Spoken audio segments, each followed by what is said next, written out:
Well, Hospital Porter's Pride and Dignity stopped the New World Order again. Just a little addendum to the film I just made just now. I'm still at Warminster, as you see, just sitting down to have a cup of tea before we leave. Going to head off home. I just realised there's something I forgot to say in the last film, and it concerns the theory of coincidence. Everyone is absolutely convinced that there is such a thing as coincidence, and maybe there is, maybe it does sort of have a validity, you know, the idea that there can be, things can just happen at the same time for no reason at all. I mean, for instance, I might flick my switch on in my house and a police siren will go off at the same time. Or while I'm talking about this and an aircraft flies over, disturbing me. So, go away. As you hear, there's a fighter jet flying over. But you know, see, Andy Roberts, in his speech about Bedouin Mountains, said that a coincidence actually took place that day. And it was a remarkable coincidence. What happened was, there was an earthquake which was powerful enough to shake houses, knock things off walls, create loud rumbling noises, and basically do damage to property, and scare people out of their houses into the street, at the very same time that a large meteor flew over.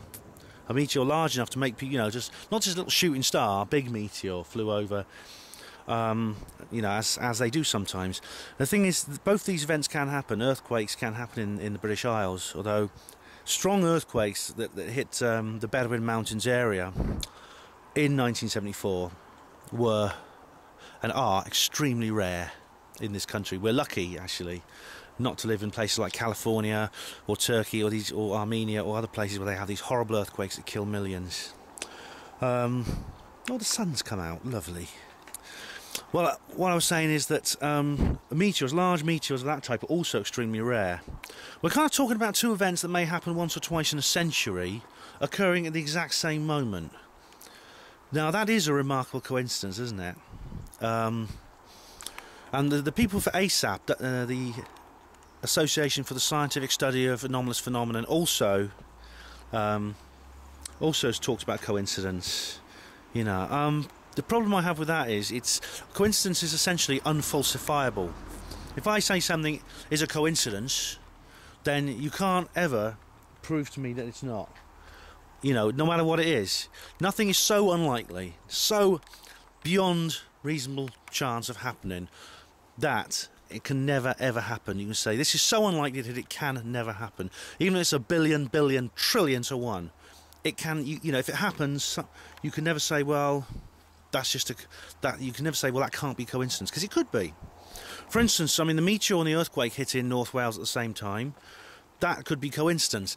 But also, if a transatlantic jet airliner had fallen on Llanfairpwll and a tsunami had hit Barmouth at the very same time that the meteor flew over and the earthquake hit, you could also say that was a coincidence. So in a sense, you know, if you don't agree with that, then please tell me, where's the cut-off point? When does coincidence become synchronicity?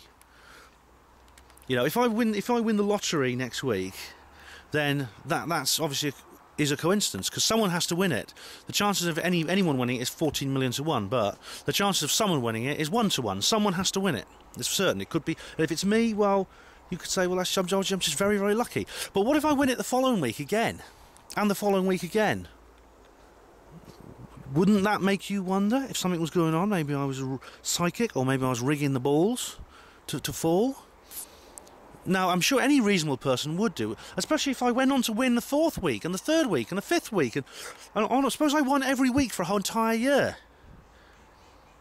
By then the police would be involved probably, and I would be grilled, and psychic investigators would be on my tail as well. You know, probably even the most hardened skeptic would say, there's something in this. Wouldn't you? Wouldn't anyone? But someone could still come around and say, it's just a coincidence. Ben is very, very lucky. I mean, the amount of odds, say 52, the odds of 14 million to 1 by the power of 52 is incredible. But it's like I say, nothing is so unlikely that it can never happen. You know, if you give enough monkeys enough typewriters, they'll write the works of Shakespeare. That's a very famous analogy there, you know. So, you know, in a sense, other people think differently. Like Carl Jung, you know, coined the phrase synchronicity, and he said that if something happens that is so unlikely, at a certain point it ceases to be coincidence. He said we should not treat it as coincidence, we should treat it as synchronicity, and therefore imply it with meaning, and it's part of the workings of the universe showing itself. And I'm personally more drawn to Carl Jung's idea at the moment, because I'm looking into the idea that the universe is sort of an interconnected whole rather than an inanimate mass of matter and energy. So therefore I would challenge Andy Roberts on that.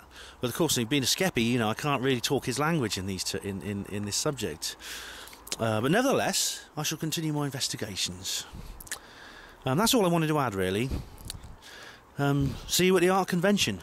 Hospital Porters Pride and Dignity, stop the New World Order.